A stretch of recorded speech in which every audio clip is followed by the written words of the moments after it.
This is the Barry Richards Show. WBSM On Demand. Without further ado, WBSM presents The Barry Richards Show. Streaming live on WBSM.com and the WBSM app. Call 508-996-0500. Text us using App Chat on the WBSM app. Now, The Barry Richards Show.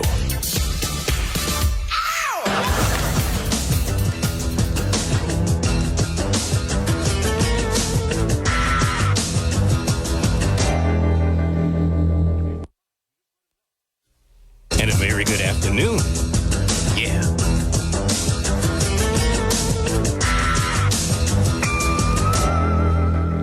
One more time.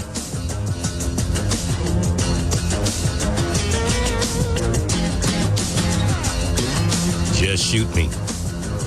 I wonder if Rodney King was saying that after getting batoned so many different times. I've got a very interesting story in regards to that. I wasn't in L.A. at the time, but I did have the opportunity to interview Sergeant Stacy Coons, I guess, really. He is the guy who was instructing the other officers to keep on hitting Rodney King. We'll get into that in just a bit. First of all, good afternoon. What a great day. What an absolutely great day. A little windy, but the temperature is up into the 70s, and it looks like, this is springtime right now. The buds are popping on the flowers. The lawn is looking pretty nice, not saturated the way that it's been for the past 2 or 3 months. Things are really starting to spring into spring. And let's face it, we're 2 days away from May.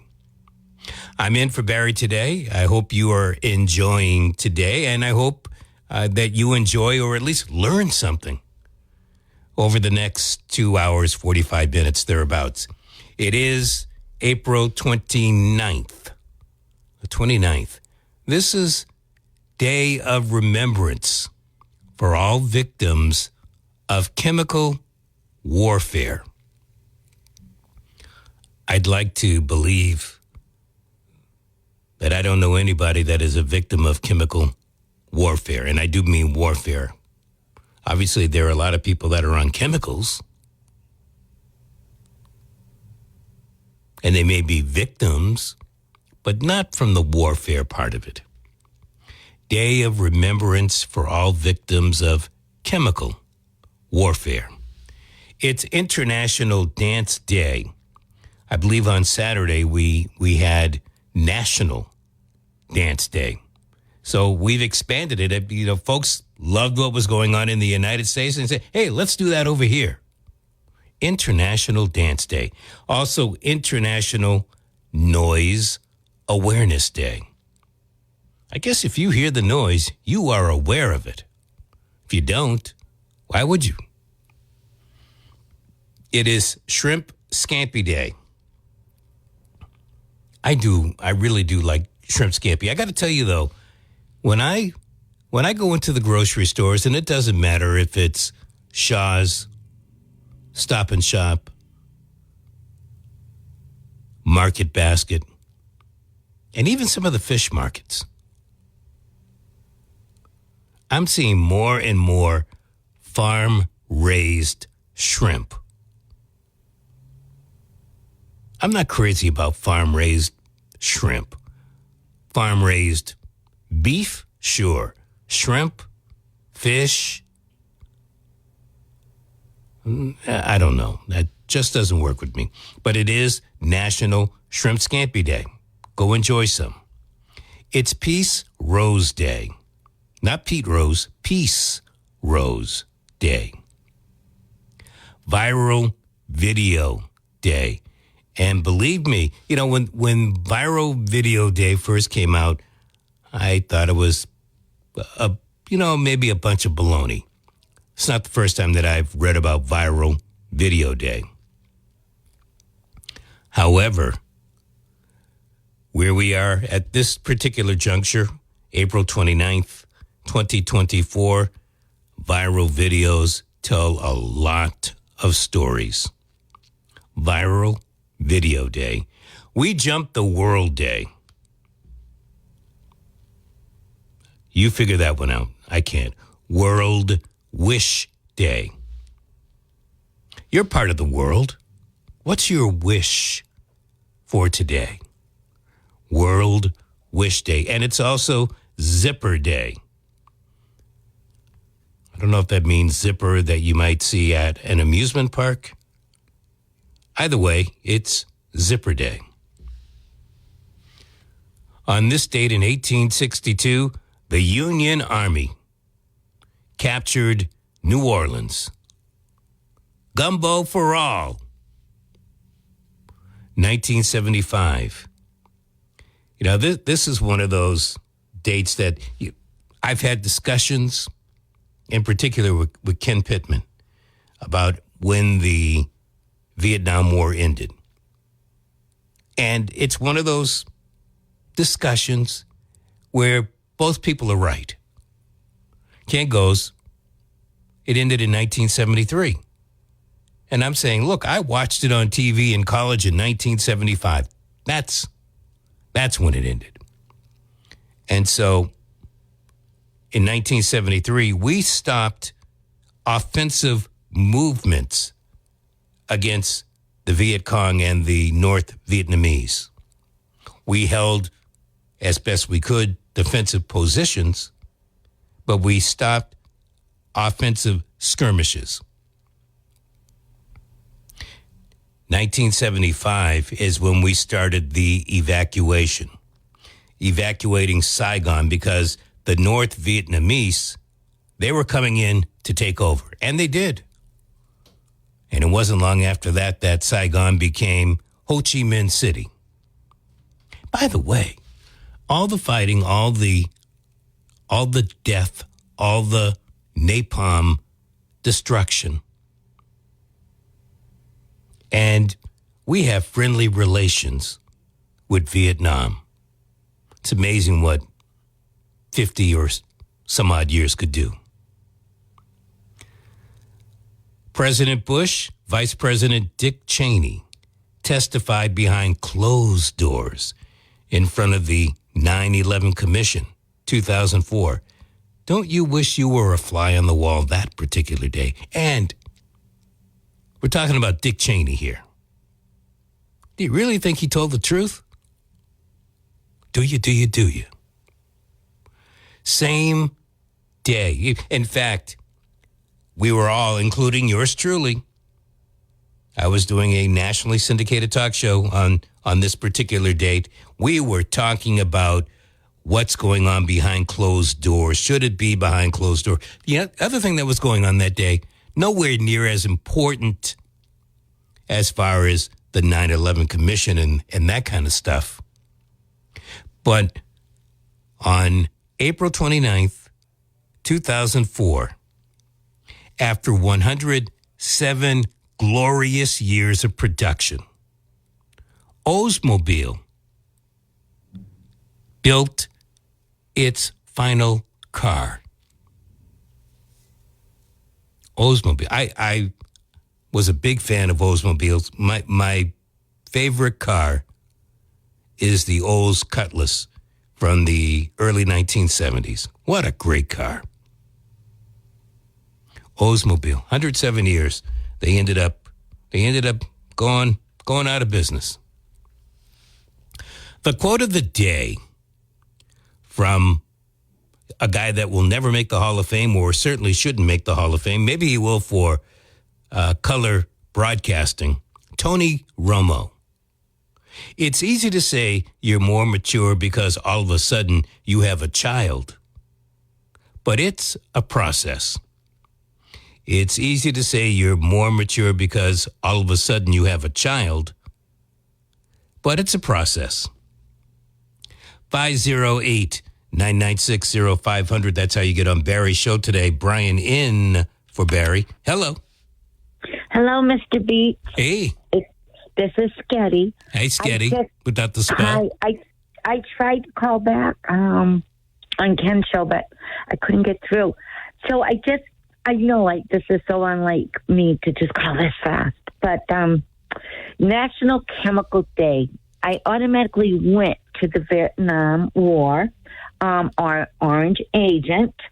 A lot of Vietnam veterans. My husband I married was. Fortunately for me, he did not die from that chemical. It just took a lot of people, let alone the Americans, the soldiers, even, the Asian people as well. Oh, yeah. So we very rarely hear about them. Yeah, right. It was just a territorial war, which is just ridiculous. It's almost as if what's happening with Russia and Ukraine. Yeah. And so the other second thing you said was, what was the other one? Make-A-Wish, and the other one was what else? Let's see. A World Wish Day. World Wish and Day. it's also Zipper Day. Mm-hmm. Okay. There are a lot of things that are going on. It's also Shrimp Scampi Day. Very clever, though, right? Wish World and Zipper. So, okay. So for my wish is I wish this whole thing with Israel and the Palestinians would go away. And I wish everybody would just zip their mouth up and stop. Just knock it off. You know what I mean? Let's get the hostages home. Let's stop all that. Let's just stop because everything's red now. Red, red, red. What does red mean? Blood. Okay. Blood. Just blood everywhere. That's all there is now. And there's no winners, it's going to keep on spilling, isn't it? Yes, exactly. So I just see a lot of red. And nobody comes out a winner or not a loser either. But because I can't particularly take one side or the other, but I will say nobody, like, when it comes to blood, there's no winners than that. So my wish is that would just cease and just, like, gosh darn it. There'll be another war 30, 20 years from now. Iran will come back at everybody in Iraq. You know what I mean? Like, let's just, yeah. There's a finger pointing. Yeah, I hear you say Iran, and I don't think you mean it in a disparaging way to the country of Iran, but in essence, it's like, well, they're going to do it, as opposed to maybe somebody else doing it. And it's going to happen again, is what I'm saying. Well, you know what? I think you're right. What, a big huge war every 10, 12 years? Oh, I think even less than 10 or 12 years. They're always going on. We may not know about it, but, it's like they're Lebanon going on. is still attacking the northern part of Israel. So those little strikes, not that Lebanon can really do much damage, but it's just enough distraction if Iran comes at them and blah, blah, blah. And it's like, yeah. So, I mean, it's going to be there again and again and again. But right now, I am tired of seeing the color of red. I am just so, I don't know. I don't even know the word I want to. You're tired of seeing it. I mean, I think you said it. I think you said it pretty well. You're tired of the bloodshed. You want it to stop. Yeah. Don't know how to make it stop, but you want it to stop. Right. Gotcha. Right. And then, like, with all the protesting, I understand that because I don't know if you remember, I sort of remember this. I saw a documentary in, I think it was California, the colleges against the veteran war, and they all got really hurt from our own police officers and military people. I think it was in California, right? I'm not sure. I think it happens all over. There were arrests in California this past weekend, also at Ohio State in Columbus, Ohio, down in Atlanta, all over the place. Well, I am so sorry. What I'm trying to say is I remember seeing a documentary about 10 years ago, maybe 15. And I was so unaware of that Vietnam protest where people seriously got hurt by the police, city police. And I think that was California. I want to say Chicago and the National Guard. Chicago. Yeah. Yes. And I remember this documentary, and I had no idea of all that, which is kind of funny, considering my age when I saw this 10 years ago. And so today when I see, or not today, but last week when I started seeing this, I said, oh, my goodness, this reminds me of that back when this was happening at the colleges. So it's almost like it's deja vu, I would imagine, for a lot of people. And for other people that has never seen it, they should go look at the documentaries about the protests again. Thank you. I think a lot of folks that are listening to this show, they can remember back to that particular time, and it was not fun. Thank you for your call. I do appreciate it. And I am just going to, if you listen to Brian's Beat on Saturday, this Saturday we are going back to May 4th of 1970, I believe it is. That is the date of the Kent State Massacre. And it will be 54 years since then. Once again, senseless carnage. Did stuff, well, we'll save that. We'll save that for Saturday. 508-996-0500 is how you get onto the program today. When I was driving in, I was listening to Chris McCarthy, and it was during his 10 o'clock hour, and he was making some points about the fact, and, once again, you know me, we're talking about your tax dollars, and I'm pointing the finger at you because I think it's important to point out the fact that these are your tax dollars and not to skirt the issue that they are also my tax dollars. But I think you know how I feel about tax dollars, how far I would throw them like they are a manhole cover. But you,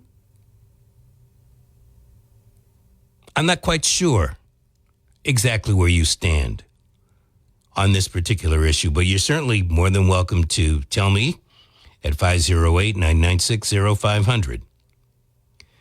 The Healy administration is willing and in many cases blindly going to be giving your tax dollars in housing benefits for migrants.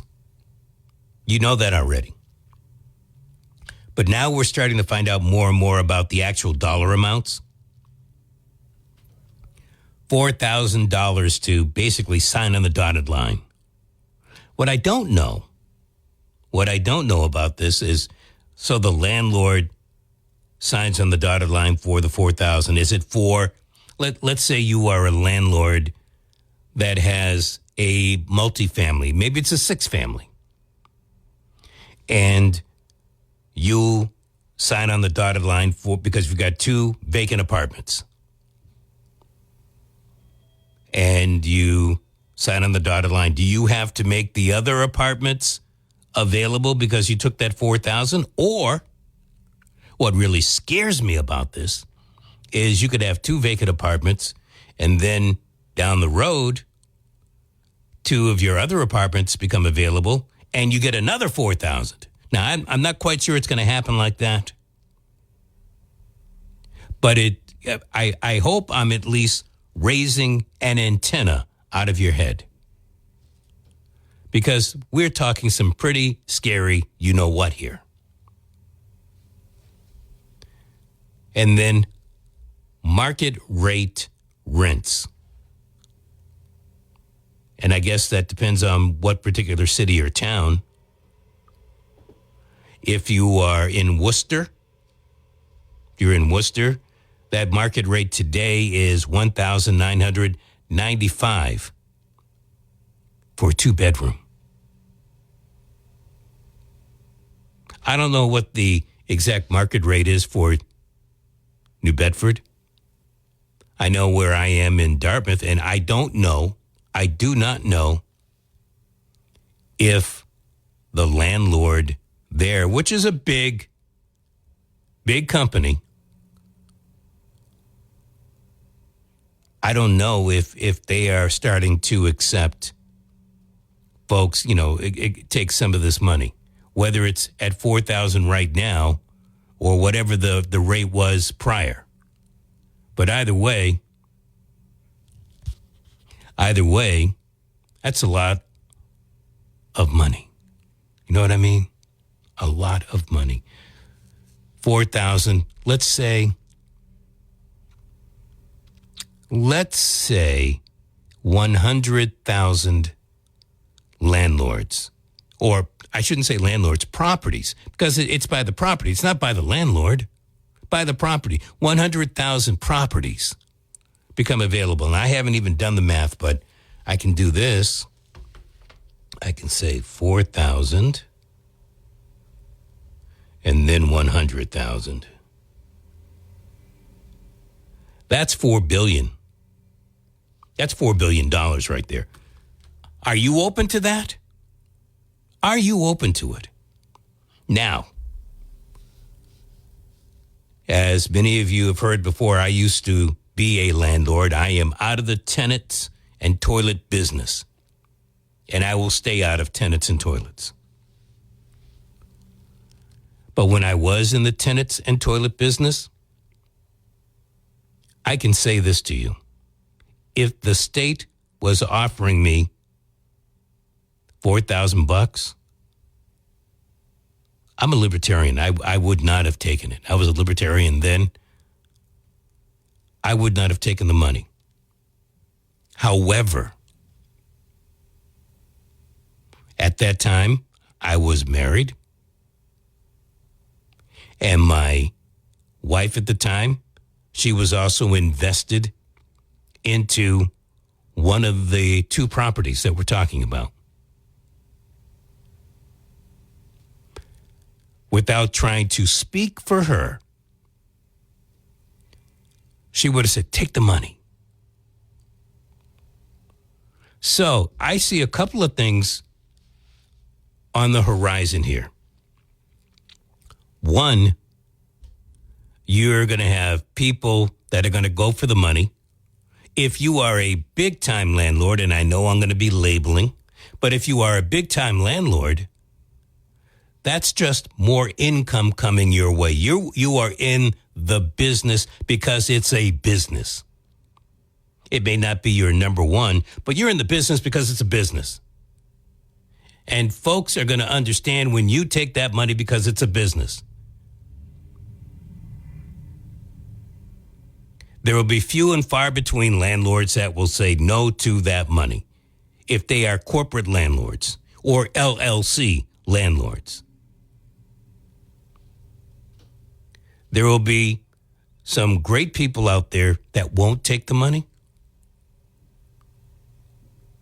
But if I'm a betting man, and I've been known to be on several occasions, I'm willing to bet that a minimum of 1/3 of the landlords, and I'm saying all of the landlords, not just the major company landlords, but 1/3 of the landlords will take the money. And I could really be conservative with that figure, but I'm willing to bet 1/3. And I'm willing to bet that 1/3 is more than 100,000 units. These are your tax dollars. It's very frustrating. So that's one thing. That's one thing that I see happening. Your tax dollars padding some incomes. And as Chris brought up in some of the callers, there are people that really need that money because times are tight. They just refinanced, and all of a sudden they're underwater or pretty darn close to being underwater. They've got a kid that needs braces, going off to college, that kind of stuff. So I can see why they're going to take it. I don't like it, but I can see it. Here's the other thing that's going to happen. And we talk about how the family is divided. Imagine this. One, there's a husband and wife team. One partner wants to take the money. The other partner is vehemently against it. Do you think that this is going to assist in breaking up families? Can you open up your eyes wide enough to take a real good look at that picture? 508-996-0500. Brian in today for Barry. Yes, welcome back. Brian in for Barry today. Let's hear from you. 508-996-0500. Hello. Hey. Hey. You said $4,000 a month? No, 4,000. 4,000's a flat one-time fee. Oh, that's I don't know what landlord would take that. I'm kind of curious because if you said $4,000 a month, one that needs money. Well, I mean, $4,000 flat fee, that's not a lot, considering that most landlords, if you think about it, what's the average per year they get from based on, I'm not apartment size, but just on the apartment itself, you're talking they probably get somewhere like 3 to 4 times that. So let's back up just a great question, okay? Let me try my best. Not only are they getting the $4,000, like let's call it upfront money, but they're also getting market rate rent for the migrants that are going to end up taking over those apartments. Yeah. So they're getting both. The state, this is the problem with this is going to affect poor communities in Massachusetts, whether it's New Bedford or Brockton or Fall River, because you're going to end up creating a homeless crisis with legal Americans and people who live in those poor communities who are basically either living on a fixed income or basically are working 3 jobs just to pay the rent they're having now. So, I mean, this is insanity by the state. I mean, it's your tax dollars, it's my tax dollars. I'm kind of curious, is anybody on Beacon Hill with a common sense or a brain in their head would say, listen, we can't do this because it's going to have a massive effect on the people that are paying taxes now and are currently living here. I'm not disagreeing with you, but I'm going to ask you to change your question around. What is the end game for the Beacon Hill lawmakers, including the governor? My own thing is because I've lived here for 5 decades. So I could tell you it's not about votes because they consistently stay in power in this state. I've been through every speaker of the House that's been convicted of a crime. I've been through multiple. I forgot all of. I'm sorry. Yeah, go ahead, man. That's true. I've been through multiple governors. You've seen the corruption that goes on in this state. I can't be for voting power. This whole replacement theory thing wouldn't work in Massachusetts because it's forever been it's blue state. So I don't know what the purpose of it is. Not mention the fact, if you think about it, in the last 5 years, how many people have fled the state because of these regressive tax policies? Mm-hmm. So, I mean, I don't know what the end game is. I personally think that Maura Haley is just doing what the White House tells her to do. I would tend to agree. Or maybe she's part of that policy. But I asked you that question because I believe there is an end game, and it's something that you and I aren't going to like. Well, you're watching it right in front of your eyes. I will say this. I think the ultimate end game with these Democrats is the census and to create more House seats and get more power in Congress by creating more seats. Then once they get that power shift, now you're going to get the 13 Supreme Court justices. Now you're going to gut the Constitution because they've been wanting to do this for God knows how long. That's the ultimate game, I believe, for the Democrats to have a permanent power base. They want to turn the United States of America into California and Massachusetts, where Democrats have been running the states forever, and they've been using their little warped experiments on those states. I mean, literally with stupid laws, ridiculous regressive policies, and one big experiment. And that's I think the ultimate goal for the current Democratic Party. Gotcha, not man. Really to work for you or me. I have long gotten over the fact that they are not working for you or me. Thank you for your call. I do appreciate it. Let's hit one more before we go into the break. Hello. Good afternoon, Brian. Good afternoon, Brian. What's even more disturbing, they were debating this, I think, this weekend or like last weekend about this bill. And one representative like brought up, how about the homeless veterans? Why don't they go first in the list? I don't know if this was an advocate or another like representative of the state. You know what their answer was? Did you hear what the answer was? No, I know that they voted on it, and it no matter what the answer was, they voted not to put the homeless veteran near the top of the list. Because you know what one person said that the reason was because they speak English. So they're at an advantage. And the illegal aliens are at a disadvantage because they don't speak English. They had the nerve to say that. So a veteran who put his butt in the line, who gave up his life for 4, 6, sometimes 8 years of their life, okay, for the service of their country, has an advantage because he speaks the language that he was born in. This is the Democratic Party. I want people to really, really reflect on who you're voting for. Because I'm sorry, Brian. But sorry about what? You don't have to be. Why are you sorry to me? I have to say, I'm so angry, Brian, because anyone who votes Democrat, you need to have your head examined. I know the Republicans aren't any better. Don't get me wrong. But God help me. These people cannot own. These people can't even be a dog catcher. We're going to get all these people out of power, all of them, down the ballot. They all got to go. Anybody with a D has to go. And I'm tired of hearing about, these good people who are rational. Really? Are they speaking up? Are they standing up out loud and talking that this is wrong? No. They're standing in line like good little soldiers from the local politicians in our area, from the state. All these goody two-shoes act like, no, I'm not for this. I'm not a radical. Really? So why aren't you calling them out? No one calls them out, so you're the problem too. Anyone that's a Democrat. It's interesting to hear you say that because, and I believe you are correct. Nobody is calling them out. Why aren't they doing it? Because it's a power play there. Same thing that we hear about why good police officers don't call out the bad police officers. Why we hear the same thing in school systems. There is that pecking order. There's Brian, that pride. Right. There's that power and the want for money. I got to let you go because I got to take care of a bill or two. But thank you much. Thank you much for your call. 508-996-0500 to get on to WBSM. Howard. ABC lets us know what they want us to know in about 4 minutes. Right now, let's get back to you. 508-996-0500. Hello. How you doing? Winging my wang. I don't get guys like the prior caller there, Paul. The Republicans are no better. Well, he said that. No better. He said that. What a hypocritical thing to say. The Republicans are no better. But all the Democrats going to get rid of all of them. Who's on trial right now? Who lost the last 2 trials? Donald Trump. And if his wife was on the jury right now, she would find him guilty.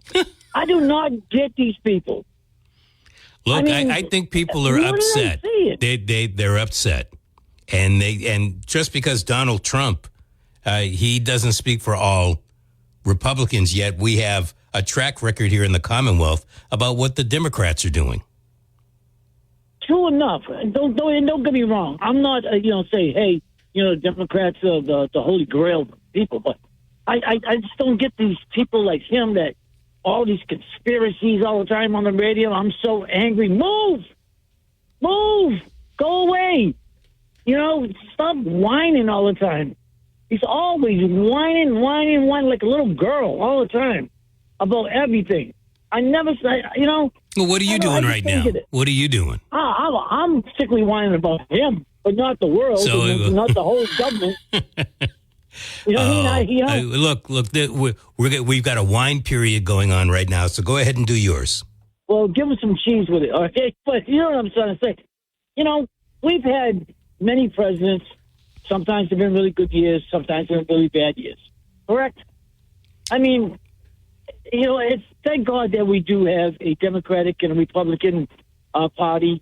But what's happening, what I see, is that instead of people coming across the aisle, and maybe one person feels one way, another person feels another way, and they get together and they kind of air out their differences for their constituents and going about their business.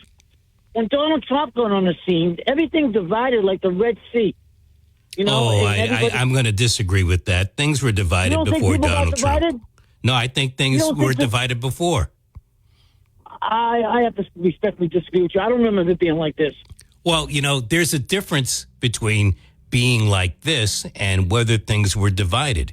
They were divided back when, what's his name, Tip O'Neill and Alexander Haig, even though Haig was a part of the administration, things have been divided for decades. They've been divided as long as I've known politics, and that takes me back to the 1960s. That's why they have a Republican convention and a Democratic convention. My plan is never going to come to fruition, but if I had a plan, there would be no political parties. All right? So that would be against the law. But I mean... Doesn't sound bad, though. No, it doesn't sound bad. But, at least you take that part of the strategizing out of all of it. But you know what? Folks will devise yet another way to get around it. It is what it is. Look, there are other people running for office. You may agree with them or disagree with them, but they're out there. Hey, I'm going to thank you. ABC is knocking at my door. There are other parties. I bet you didn't know that Jill Stein, she's running on the Green Party ticket.